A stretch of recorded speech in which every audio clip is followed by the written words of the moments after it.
So, everybody out there, you know what ride shares are, right? I remember before the pandemic, I was getting mad at taxis for a while because you get in the car and there was like $5 already charged, you ain't left on nowhere, all these surcharges, whatever. I was like, okay, I'm tired of taxis. And then some of my younger friends were like, there's this thing called rideshare. So if you get drunk and go out and get drinking, you just take these cars. I'm like, so I'm going in somebody's car, their regular car, to have them drive me around. So when I first heard this back then in LA, there was Sidecar. You remember Sidecar? Uber and Lyft. Now I come from New York, where we have the Lincoln Town cars. They're very famous. People, you hire a driver or whatever. But I don't know. This seemed different. Well, now I use it all the time. And this person, okay, went from being an LA detective, right? You're a detective, correct? I was a lieutenant of police.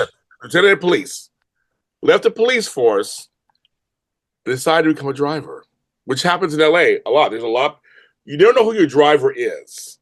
That's one of the great things about driving and getting in the car, because you can talk to, I mean, I've met all kind of people who are driving these cars in LA. And he said, you know what? I got a lot of stories. Let's talk about them. That's what he did. Is a book out. It's out. Just came out last month called Chasing the Surge. We'll explain, folks. You don't know what the surge means. We'll talk about that. 10,000 rides into American Night. It's funny. It's serious. It's all kinds of stories. And we're going to talk to him about it and congratulate him. My guest is Raymond E. Foster. Hi, Raymond. Hey, James, thank you for having me. I'm glad to be here. First of all, thank you for your service. I come from a LA police family, so I do.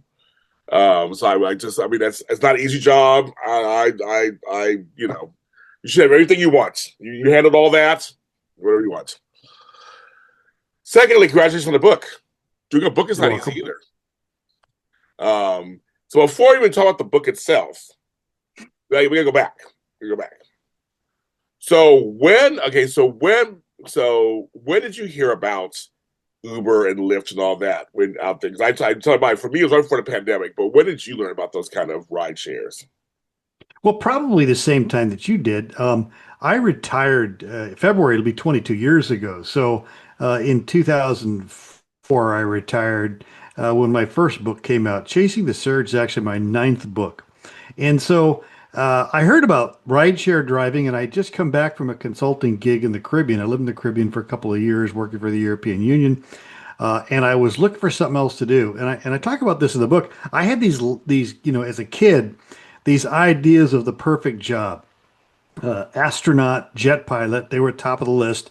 I'm a little old for that now, so those have kind of fallen off the list. And then garbage truck driver, I always thought that would be an awesome job when I was a kid.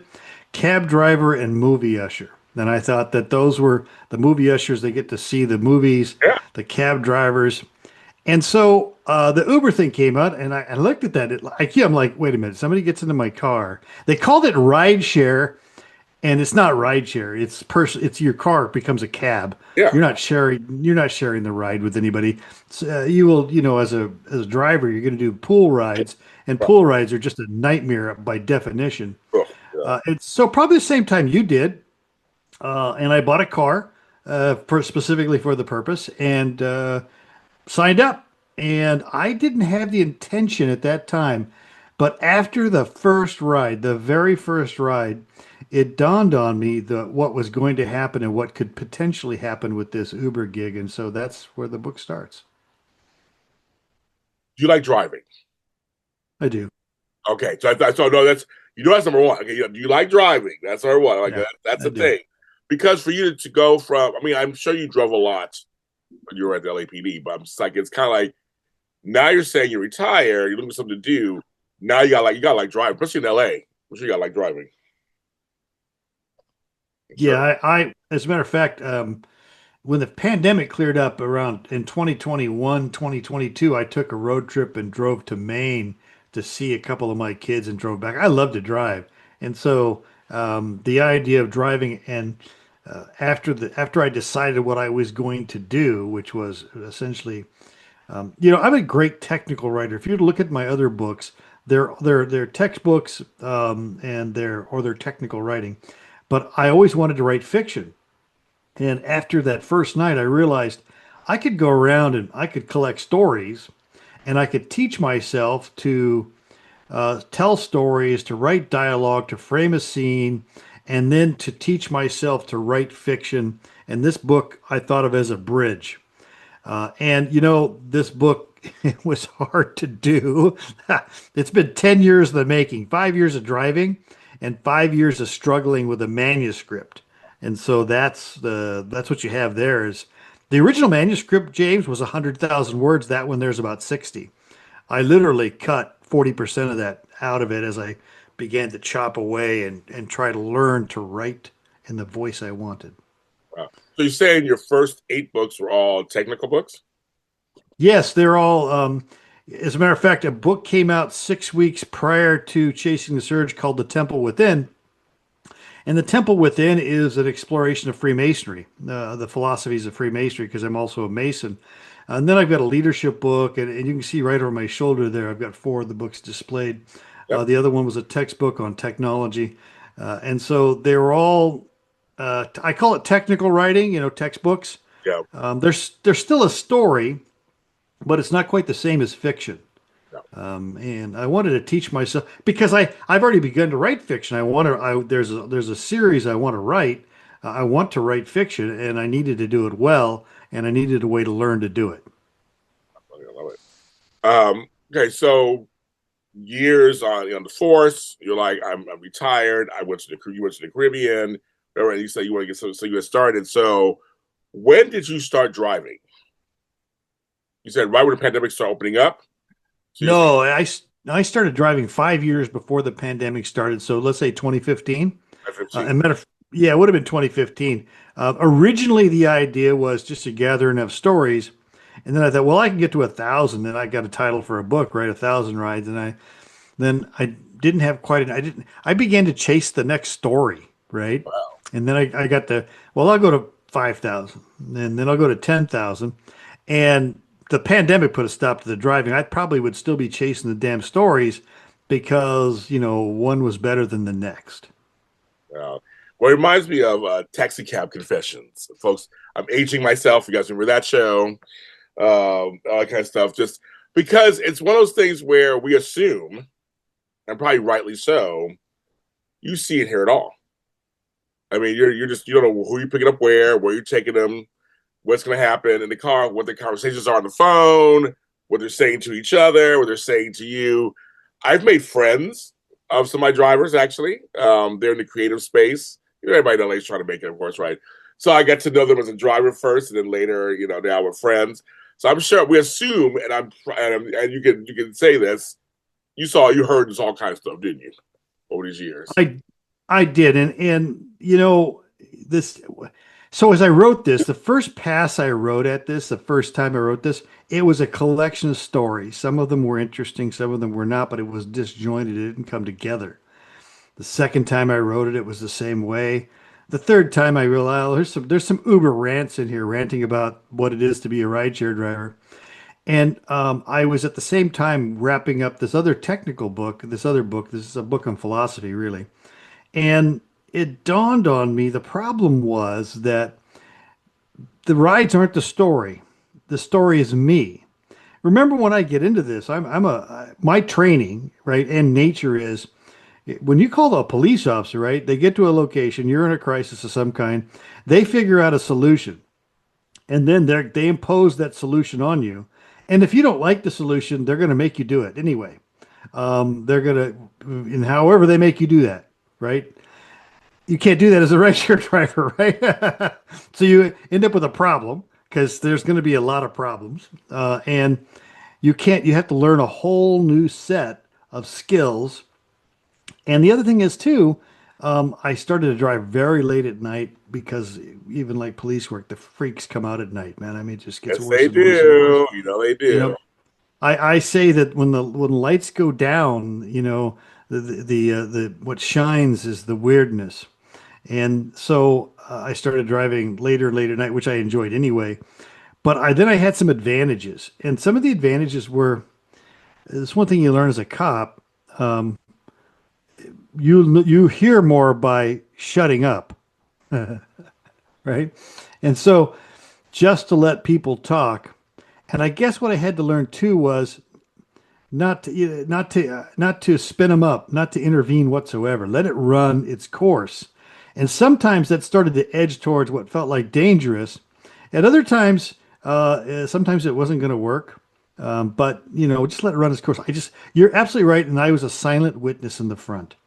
I was a witness. Occasionally, I would have to take some action, but normally I just watched the whole thing parade by me. Yeah, that's the thing. Like you're sitting there, an observer, and well, also you're just driving. You're driving, so you got to pay attention. You're driving. They're having whatever they're having in your. Because I notice people just forget. I guess they don't care they're in cars or whatever. They just their lives continue, and you're like, I really don't want to hear all your business. I don't want to hear all of it. But you do. It's crazy. It's crazy. Um, I think some people are exhibitionists with their relationships, and so they want a witness to all of it.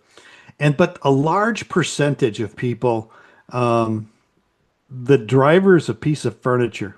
You're not a human being to that person in the back. And those rides mostly don't make the book because they're boring, yeah. right? You can tell when you're just the driver. I don't want to know who you are. I don't want to know anything about you. I don't want to engage you in conversation. There's one part in the book that slows down a little bit, and one of the reviewers, the editorial reviewer, said this slows down a little bit at this portion. I go, yeah. They go, that's what rideshare's like, man. It's slow. All right. You're Right. grinding ride after ride after ride after ride after ride, and you're grinding. It's not, and if you don't have somebody if the app's not on, right, you're not making money. No. No. So, and I haven't driven for 5 years, and I'm certain Uber's changed, but probably not that much. But when I was a very early adopter when they did a lot of crazy things, and I talk about that a little bit. But I dropped most of the rants about Uber because, what's the difference? Yeah. I don't know. Oh, I think Uber and Lyft, which are left, there's no sidecar anymore or whatever. Are probably the same as when you left 5 years ago. They're probably the same. I mean, like a couple of things, whatever, have changed, but they're mostly the same. And out the Waymo, woo, them things all over LA now. I'm afraid to get in one. I'm afraid to get in one. So I just like, yeah, I'm good. I'm not gonna be, I'm not gonna be riding that anytime soon. I'm afraid of the robots. I'm so scared of them. I'm not ready. Um, but for you, so you drove for a while. You Hmm. gather all these stories. Right. Um, is there anything? How do I want to say this? Was it? Were you? How you said it was a hard book to write? That's what I'm saying. I can see that. How do you discern what stories got in the book, or what stories like? I mean, I'm sure you had so many you could choose from. You probably, how do you discern from going super outrageous to, like I said, the ones that are boring? You get those. How did you gauge all of that? Did you have a bunch of story ideas and go, okay, that yes, that how'd you do it? Well, I approach the writing technically from the same standpoint as I do most of the projects. So what happened was, as I was going along, I got the idea. I first began to take notes, but that wasn't convenient. So what I did was, if let's say that I gave you a ride and you did something that was kind of out of the ordinary or might be useful in explaining something. Like people do things that aren't out of the ordinary. There's one thing I call CYA Uber rides. People will order an Uber like a block from their home, and so they can get out of an Uber. But they got dropped off by somebody else at that corner. They just don't want mom, dad, or their spouse to know. And so you would get those.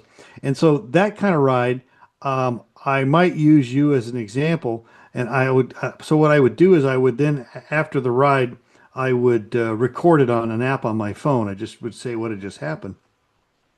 And then every once in a while, I would just transcribe those. Ultimately, when the pandemic hits, I pay someone to transcribe all of those, just transcribe all the words. And they give them to me. And then what I do is I would go through them and identify, let's say, 3 or 4 keywords in each one that kind of related to it. I put all that in a spreadsheet, and they began to form up themselves because chronologically, chronologically is necessary to talk about my development, but chronologically is boring book wise.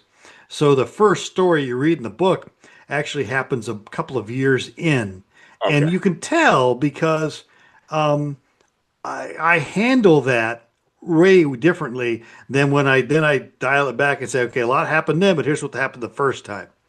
And the first time you can see that these people set my teeth on fire with their shenanigans, right? Because I don't, that's not what I intended to get was this thing.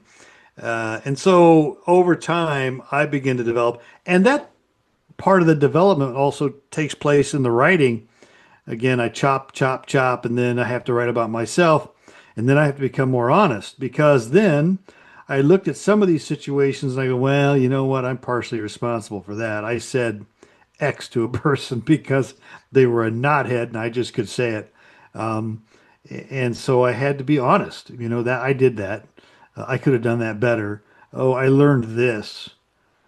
And so that became a little more shading to the writing. So that was the process. And the stories were selected to further along the character development, which is me, and to engage the reader, you. So basically, the book hits the through line of the book, the glue of the book is you. You are the base level. That's what we're following, and along the way, you get these stories. Right. That's it. That's it. That makes sense. And and yeah, and we don't leave the car because that's where I am. The other thing I did was I Why decided would that you? I Like, why would. would you? Everything, all this stuff's in the car. Yeah, like why would we leave? I don't. Who cares about what's happening outside? What's going on in the car? Yeah. I also then the last pass, the one that worked the best was I just decided to write in a film noir voice, Okay. and so somebody wrote a review of it. It hasn't hit Amazon, but they said it was a Raymond Chandler reimagined in the gig economy. And Yeah, I I thought, like that. wow, okay, they got it right. They got the voice, and they got what was going on. And I decided to do that because I like the voice. Yeah, short book. You do whatever you want. That's the whole thing. I know that's so funny. I like it's because I guess we are following you. You need an anchor in a book or a story. So we're following you, and then all the shenanigans that enter your space. That makes sense. Right. Yes. Yes. Yes. Have you I done? think Go ahead. Please go ahead. Please. no. Well, I think me originally see one pass of writing this Uber was the character, Okay. and that you could I wrote it that way, and it was okay.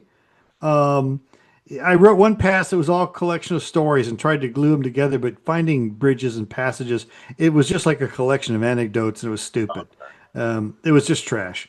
And then when I wrote it Uber as the character, well, it was less trashy. And then I wrote it, okay, how about from the point of view of a frustrated Uber driver? Because most of it was really frustrating me and pissing me off. And that didn't work. And finally, I had wrapped up this last philosophy book in January and I didn't have a title for it. I had written 100,000 words. It was perfect, man. I took my wife says best writing I ever did, 455-page work, 300 sources. It's just a beautiful piece of work. But I didn't have a title for it. I'm like, God, I'm just struggling to figure out a title. And there's that other book sitting right there. And again, my wife says, well, what's going on with that other book? And I said, I'm just so frustrated with it. And I opened it back up. And that's when the final pass came out of me. And I also realized another thing, just as I was chasing the best story and the pandemic finally stopped me, I was chasing the best version of the book. And all I was doing was giving new versions of the book. And so there's lots going on in my world as the writer. Yeah. Wow. I love it.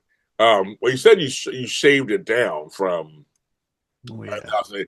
So what was the shave down? Was it story? Was it stories or was it development? Like what were you shaving down basically? All right, so there's long passages.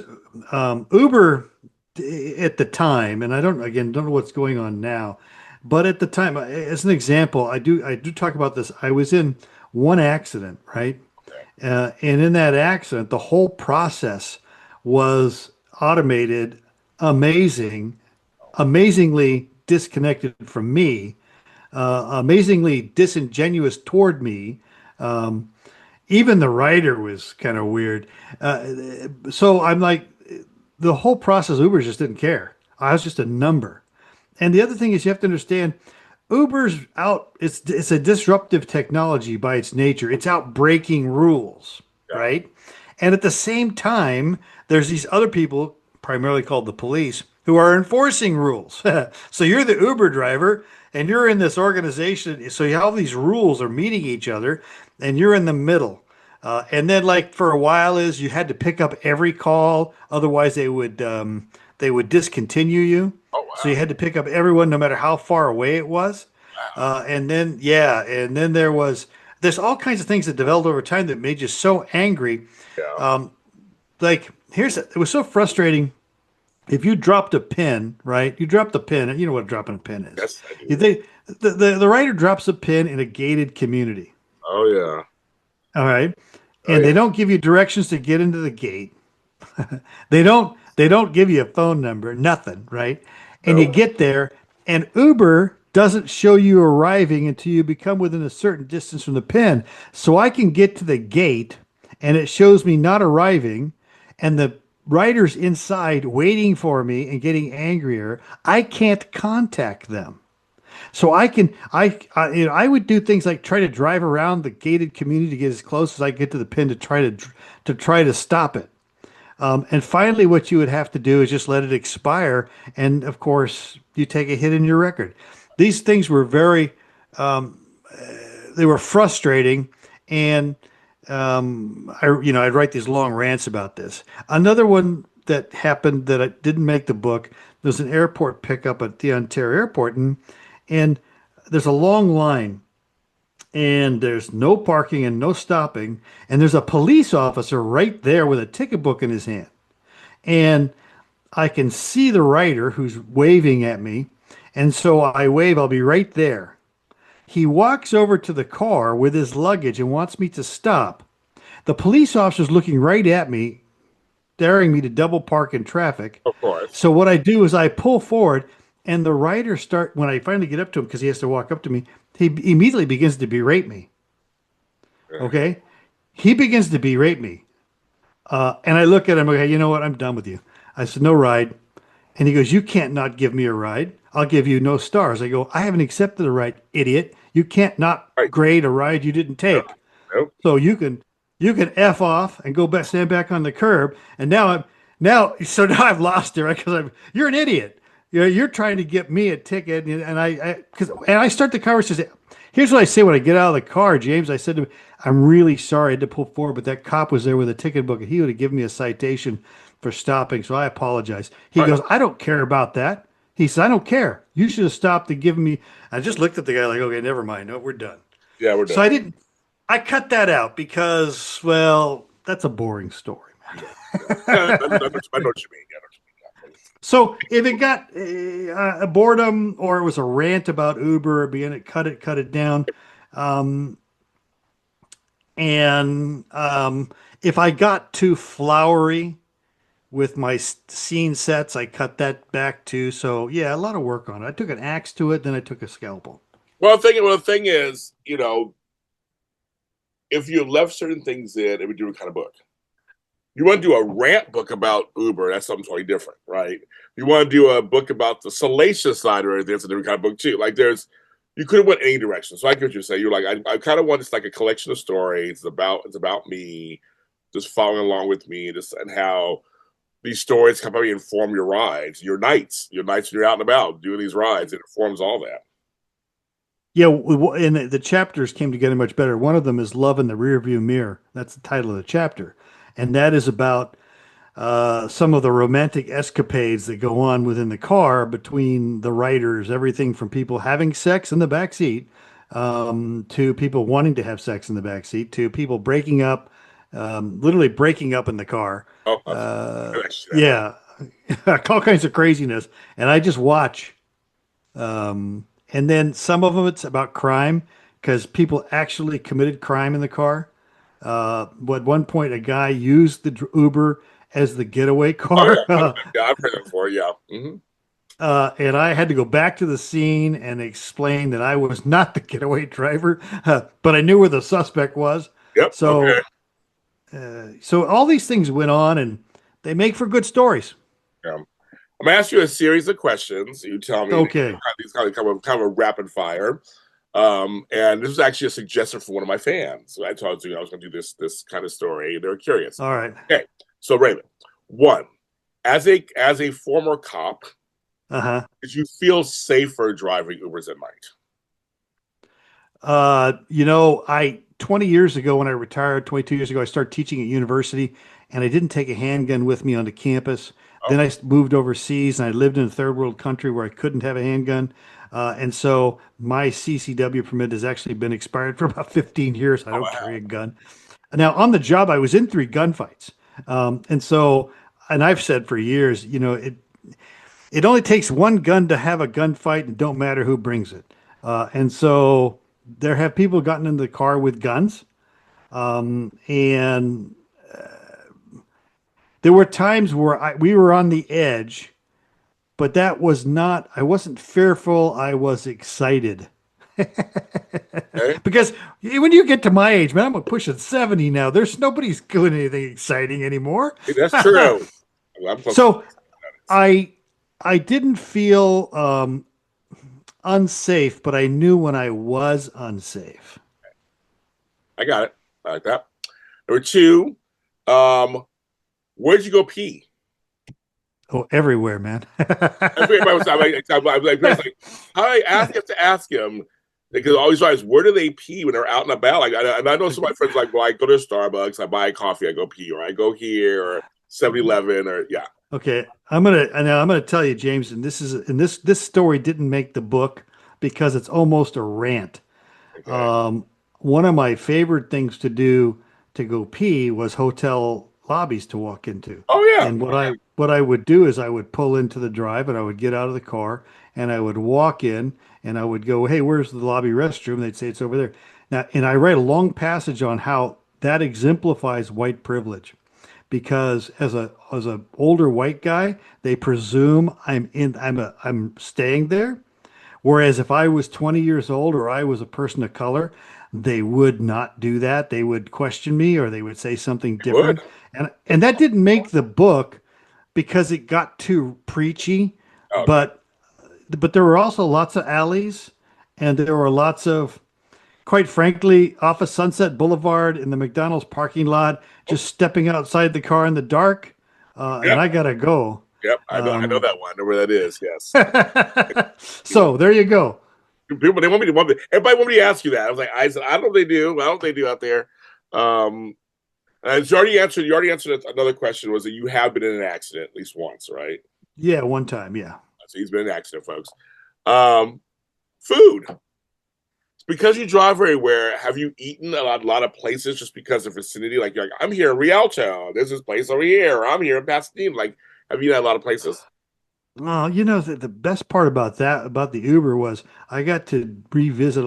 Okay, I got to go down to, I think I stopped down at Gadberry's once, and I stopped at, I was over at Langer's Deli off of Oh MacArthur yeah, I don't Boulevard. lingers. I don't linger. Yeah. And so these are places I went when I was a young. I stopped at the pantry before they closed it one Oh night yeah, because I that's, could. oh. I all over, the chicken place over there off of the near the airport. I can't think of the place with the giant chicken. Oh So I yeah. stopped. Yeah, I stopped everywhere because I was out and about. And so a lot of times it would depend on my mood, but I might say I'm going to sit down and have a nice meal, or I'm just going to grab uh, Del Taco and get, at that time the 99-cent tacos and eat them. But the thing you had to do, now there's two things about the Uber. If you keep the interior clean, and after every 3 or 4 rides, you got to spray it down with air freshener and you got to Yes. wipe everything down. But you don't eat inside of it because it's going to smell like whatever food you had. And at the time, I quit smoking 3 years ago. So at the time, I was smoking, and I was a 2 pack a day smoker for 40 years. So the thing is, I had to get out of the car, rain or shine, man. Because Yes. and it's in the book. You'll hear me say, I got out of the car in the pouring rain and had a cigarette. Yeah, Okay. well, that's what, that's a relief of stress. Yes. And I had to be really careful not to blow the smoke in the car. Oh, right. So the food was somewhat impacted by the driving, but it did give me the opportunity to go wherever I wanted to go and eat whatever I wanted to eat. I'm sure. Another one is, did you set times where you're like, okay, today I'm gonna drive 6 hours. Today I'm gonna drive 8 hours. Today I'm gonna drive from morning to three. Or like you said, you're like, I'm gonna start at 10 o'clock at night till two. Like, did you always set times? Anyone else? Uh, if I didn't have something going on in the evening at the Masonic Lodge, so Monday nights, I generally didn't drive on Monday nights. Thursday night, the social night ended at 8:30, so I'd probably leave there and go at 9 o'clock and start to drive. And I would drive through the night. Sometimes that's just driven by Uber. If you get a ride to San Diego at 1 o'clock in the morning, well, you're going to San Diego and you're not going to be There you go. home for till 3 or 4. Yeah. So I drove at night. If I got home by 3 o'clock in the morning, I actually stopped at 24-hour fitness for a couple of hours, and I would get to bed about 5 a.m. and get up around noon. So that was pretty much the target for a few years. Have you ever been hit on while driving? Oh, yeah. Oh yeah, that's just a great story in the book, but Okay. not always by women. Uh, That's what I'm saying. I'm asking the question like the matter. We're in LA. I'm like, I'm sure guys yeah, find you attractive too. Shit. I'm like, why not? there's that's one of the stories. It's an Okay. early story. It's an early story, and I talk about, and he was really aggressive about it too. Oh, Very, very, yeah, very aggressive, and to where he, he says, "Do you ever experiment?" okay. Okay. Okay. And he's sitting right next to me because I Right. hate that front seat, man. Right. I made a rule. You don't get in the front seat anymore. I hate the front seat. I'd rather be shot in the back of the head than have you sitting next to me. I swear to God. Uh, so he says, "Are you?" And this is in the book. I'm not going to give the whole thing away, but he Yeah, says, that's a "Are good way I was you? going to read it, but yes. Do you mind if I curse on your Yeah, please. podcast?" It was my show. You do a couple times. Yes. Good point out. He says, "You experiment?" And I look at him. I go, "You mean like with a chemistry set?" And he goes, "No, no, sexually." And I look at him and I go, I'll just change the conversation. Hey, you know what? I said, "What do you do for a living, man?" He goes, "I'm an actor." I go, "Okay, well, I go, okay, good. What kind of movies are you?" And he goes, "Well, I'm a gay porn actor." Oh, wow. Oh, wow. Okay. That's good. Hey. Yeah. No, yeah.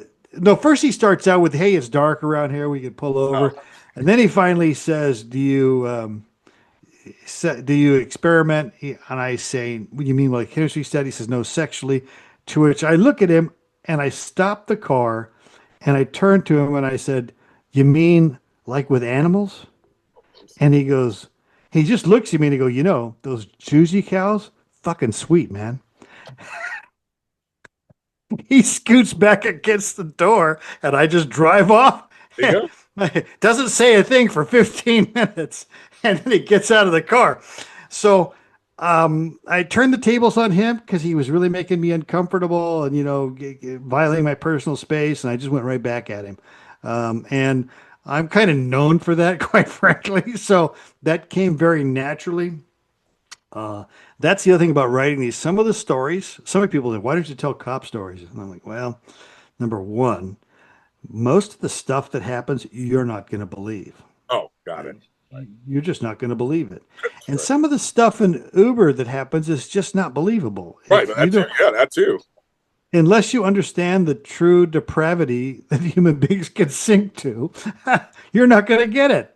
So yeah, I've been hit on a couple of times. There's another story in there where I don't know if she was hitting on me. I don't. You can read the story for yourself. And she's touching me, and her husband's in the car, and the whole thing's going sideways, and I'm trying to figure out what the hell's going on. But you can read that in the book. Yeah, reading the book, folks. I say we get some little titillating stuff in there. Reading the book. No, but I mean, I always just wanted that too because you're driving, and some folks that could be they've had some drinks, or they've done a little drugs, or they've done whatever, or it's attracted to you. I mean, it's like for some reason you're not positioned because you're a driver. I don't know. I mean, I don't know. Maybe it's one of those weird things that happens to people. It's like a profession that they're like just like get turned on by or something. I don't Well, know. you go as a man, you go through phases attractive wise. You get to a point where a woman to be attracted to you, she's got to have a daddy fetish. I was like, yeah, And you're a then, daddy now. We're dad. We're both well, daddies. We're daddies. no, at this point, she's got to have a grandpa fetish. Hey, there you go too. Hey, they're out there. Trust me, they're out there. And then I've got a friend. I tell him, well, you're probably looking for women that have a mummy fetish. So something to look forward to there. I was at some the produce sections at Sprouts or Whole Foods, and I love the gray beard. I'm like, and I just never thought in a million years that was something that people would be attracted to. Like, everybody's like trying to dye their never just for But I see you like me, we don't dye it. It's here. I earned every gray hair. I always say, but when they go, it's so say you're salt and pepper. So I'm like, oh, okay, I'll take it. I mean, anybody hits on me, I take it. I'll take it. But I just go, that's interesting that they like the older look now. And yes, and I know some folks like the cougars and all that. I know it's all out there. We're living longer. By the way, we're living longer, Raymond. We're living longer. We're living longer. And they all get in the car. Yes, I do. So okay, back to, I'm sorry. Sidetrack a little bit. Back to, which is fun stuff. Back to the rapid fire. Okay. When it comes to eating, like you said, you don't eat in the car. But when it comes to drinking coffee or juice or water, do you drink that in the car while you're driving? No, but I will have a cup of coffee usually afterwards. I'm drinking coffee now because the warm liquids are good when you're speaking for long periods of time. Yes, I mean too. Yeah. So no, no, I would drink Diet Coke. So you're very much like, I don't want any crazy smells in my car that'll offend anybody. Because maybe people don't like coffee or whatever you like, or juices or whatever. You're just like, it's very clear. Just the air is fine. Yeah, whatever smelling stuff you have in there, that's it, right? Well, also you got to realize that somebody's going to get in the car. You get three or four people you pick up. Suddenly, there's no personal space left. So your drink holders or their drink holders. Oh, that's true too. Yes, that's true. So everything becomes it just becomes more complex. So I generally avoided that. Yeah, makes sense. That totally makes sense. Next one. Was there a distance you were like, no, that's just too far? No, because remember I was chasing this. I was chasing this book, and so the white whale of Uber driving is the trip to Las Vegas. Right. That's what it was. Yes, Las Vegas. It was people said Riverside. A couple friends were like Riverside. It's still far away enough from LA. But yeah, I heard Las Vegas. Las Vegas or Palm Springs were the two that I always heard those were like. Oh, it did lots of Palm Springs rides. I did. Oh, yeah, and lots of San Diego. I did one to Bakersfield. Oh, wow. Yeah, and so what I would, it just depend. I got one I picked up at Ontario Airport, and he wanted to go to Big Bear, right? And I knew going up to Big Bear that coming back down, you're not going to get any rides coming back this way. Oh, no, That's you're deadheading all the way down. But I picked him up in a 4-time surge. And so he got in the car and I go, hey, he goes, I want you Big Bear, can you drive? I said, I'll drive you, brother, but let me tell you something. This is going to be expensive. He is 4 times the normal rate in the surge thing. And he looks at me, he goes, not a big deal. I go, okay. All right, sounds good. He had to get up to his family who were skiing up there. Yeah, hey, he's got money. Well, he knew. He saw the surge. He saw what it was costing. He was like, I gotta go. Yeah, and I would tell people that hey, this could be pretty expensive, and we want to go. Okay. Yeah. Okay. Have you did you ever get a Las Vegas trip? No, I never did. Never got to Vegas. I know one person that got it, but I always wonder, you get there, do you stay for a while and gamble a little bit and you come back? I mean, sure. What do you do? That's what I would do. Well, here's the thing. You can't drive up there legally. Once you cross the state line. That's right. Your Uber. This is the other thing. This is a whole rant I dropped. You have to understand that there's a thing called gap insurance with driving the Uber. With Uber, it covers you from the moment you hit the pin that the customer or the client or the rider is in the ride until you hit the pin they're out of the ride. Okay. But when you're driving to the ride, it's a gray area. But if you got the app on and you're available and you're driving around, you're not covered by Uber. That's your personal insurance. And if you don't have gap insurance for your personal insurance, you're not covered at all if they knew you were driving Uber. And so remember, this is early before people had worked all these issues out. They're probably worked out now. But at the time, as a driver and as a person who has things to lose, yeah. That was a question. How many times? Nope, that's not times. How often? That's what sentence is. How often did you have to clean your car? Oh, well, yeah, I told you every 3 or 4 rides, but serious cleaning, uh, You know, we can't remember. every every other day. Every other day, somebody would. It might be a dog. An Uber had a stupid thing. Bring a blanket with you, and you can put it down for the dog. No, this is bullshit, man. That doesn't work. Yeah. Somebody might just. A lot of people just smell bad. Yes.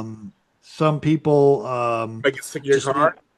Yo, yeah, yeah. I've had people that the stink is probably still in the car. Um, yeah, it was bad, man. And you know what? I loved it though if I picked them up on a pool ride because then the other pool riders have to get in, and I Oh, just I thought know. I've Oh my got. God, I know. Oh, I told one story about that where I picked up a stone crazy lady who smelled like, and I described the smell, and then I had to pick up these other pool riders and all the interaction that went on. I'm It sure. was it Oh, was hilarious. So smelling, yeah, and then some people they ask every once in a while, has somebody been sick in the car? Absolutely, that's in the book. I talk about that. Uber did develop a thing where you take pictures and they send you they bill the client for that. yeah, yeah. Uh, so yeah, you have to clean the car after every day, but probably every 3 or 4 days after a specific ride that was just messy. Did you use it? You say you bought a car, so did you use a car just for Lyft and Ubers? Yeah, I did. And I sold it right afterwards. Okay, I get that. I'll figure that. And the other thing is, it was a manual transmission. Ooh, So of all the 10, remember I had 10,000 rides, which means yeah, that's 10,000 riders. yes. Um, and some people would ask me what I was doing. I'd tell them I was writing a book and they, oh, I want to see when it comes out. So I'm certain that somebody listening to one of these podcasts are going to go, you know what I remember? Well, actually, Shannon Farrell from KFI got into the book once, got in Okay, my okay, Uber. She got in with her yeah. sidekick and the other guy who does the news who goes KFI. I can't remember his name, but we take a selfie, and then I have a big Twitter following, so I flap it on Twitter, and then I tag her Twitter account, and actually I just sent her a thing with a book and say, you didn't make the story, but I did eventually write the book. So I would get all kinds of people in the car. And I was about telling us anybody famous? Well, I just did. I guess you was famous. I guess I would say, but No, anybody no, else that people might know. But I'm not saying you have to say the names. I'm just curious. Anybody else? no, nobody else. No. Well, okay. Truthfully, there might have been somebody super famous got in the car. I don't know that I would know with popular culture. Same They'd here. just be Yeah, another writer. yeah. I'm the same way. I'm like, yeah, I don't know everybody. I don't know all these new singers or something. I don't know these who are. I don't know these who are at all. Kind of funny. And there was one last one. It was. My notes here. I have my notes here. They were like, oh, that's the last one. Is there? Do you find any similarities between being a cop and being a driver? Well, um, yeah, I guess. Wait. I tell people if you want to know what it's like to be a police officer, and tell exactly how to figure out what it's like. I want you to sit on your couch and watch television for 12 hours. But I want you to have a friend who comes into the room and every once in a while they blow a whistle. And when they blow the whistle, you get off the couch, you run down to the end of the block, you run back to the couch, you sit down and watch TV until they blow the whistle again. And everyone, what's going to happen is they're after the second or third time, they're just going to walk into the room and your heart's going to begin to race and your good blood pressure is going to rise and the adrenaline is going to be able to begin to flow. And so a lot of that anticipation and that hyper alertness that comes from being in patrol, you get that driving Uber too, because sometimes people get in the car and they'll do things. I took a guy out and he was clearly doing re-ups, right? Now, your average Uber driver is not going to realize what's going on. In fact, and it's in the book, the third time in, I go, hey, you know what? I'm not getting paid enough to do your re-ups. You want to know how the story goes? Read the rest of the book, right? Uh, But so there was lots of crossover for me, and I knew LA very well, yeah, right? As a matter of fact, somebody would say there was something going on, and I would do some kind of maneuver to get away. How do you know that? And I go, oh, I used to work around here. I know the back streets. So that helped a lot. I had a lot of dealing with people who were in crisis. A lot of people that Uber are in crisis, so that helped a lot. So yeah, there were some similarities between the work, except Uber didn't pay nearly as well. Sure, of course. Folks, the book is called Chasing the Surge. And for those who don't know what the surge is, it's usually at a certain time, the prices go up. That's a surge pricing that you mentioned earlier. So Chasing the Surge, 10,000 Rides to American Night. 216 pages out now, Kindle, hardcover, and paperback. Go to Amazon. You know, I would say run. You don't have to run. Just go on your phone, tablet, computer, and pick it up. I'm looking at it right now. Right now on Kindle, it's $9.99, folks. I say go get it. Right now, they do that whole, like, I guess, Amazon sale. Paperback is about $20 and hardcover is 30. Not bad. Nice little book. I say get it. Thanks to his publisher, BookFuel, for publishing the book, of course. And thank you, Raymond, for being on the show. If they want to follow you, say you have a Twitter following, but if they want to follow you, where can they follow you? Two things you can do. Such an early adopter to technology that my handle on Twitter or X is police officer. Is it really? And yeah, and on Facebook, it's /law enforcement. That's I got my Facebook account by 25 years ago when you could pick a. Wow. Yeah, I used to get all the search warrant requests for and Wow, that is yeah. amazing. So if you want to follow me on Facebook, it's /law enforcement. On LinkedIn, it's police officer. Instagram, it's police_lieutenant. YouTube is police writer. So there's all kinds of ways. My website is hightechcj.com, high tech criminal justice.